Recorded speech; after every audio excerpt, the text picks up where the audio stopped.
Hello மக்களே! Welcome to Thanjai தோழி. சூப்பரான பீஸா வீட்லயே செய்யலாம் எப்படின்னு பார்க்கலாம் வாங்க.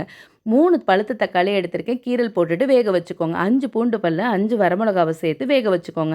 வெந்ததுக்கு அப்புறமேட்டு தக்காளியில உள்ள தோல ரிமூவ் பண்ணிட்டு மிக்ஸி ஜார்ல மாத்திக்கோங்க. கொஞ்சமா மிளகு, கொஞ்சோண்டு ஜீனி, கொஞ்சமா உப்பு போட்டு நல்லா அரைச்சு எடுத்துட்டு வந்துக்கோங்க. ஒரே ஒரு கேப்சிகம், ஒரே ஒரு வெங்காயத்த இந்த மாதிரி ஷேப்ல கட் பண்ணி வச்சிருக்கேன். இதையும் ரெடி பண்ணி வச்சுக்கோங்க. நான் இன்னைக்கு பீஸா பேஸ்ல தான் செய்றேன். இது எல்லா பேக்கரி ஷாப்லயும் கிடைக்கும். நம்ம அரைச்சு வச்சிருக்கிற பேஸ்ட் எல்லாத்தையுமே ஸ்ப்ரெட் பண்ணிட்டு, வெங்காயம், கொஞ்சமா கேப்சிகம், கொஞ்சோண்டு ஸ்வீட் கார்ன் எல்லாத்தையுமே ஸ்ப்ரெட் பண்ணி விட்டுட்டு, சீஸ் இருந்துச்சுன்னா மேலே கட் பண்ணி கொஞ்சமா ஸ்ப்ரெட் பண்ணி விடுங்க. ப்ரீ ஹீட் பண்ண கடாயில கீழ வந்துட்டு ஒரு ஸ்டாண்ட போட்டுட்டு, இந்த பீஸாவ ஒரு தட்டுல வச்சு உள்ள லிட்ட போட்டு மூடி வச்சுருங்க. ஒரு 25 மினிட்ஸ் வரைக்கும் நல்லா பேக் பண்ணி எடுத்தீங்கன்னா, சூப்பரான பீஸா வீட்லயே செஞ்சுட்டோம்.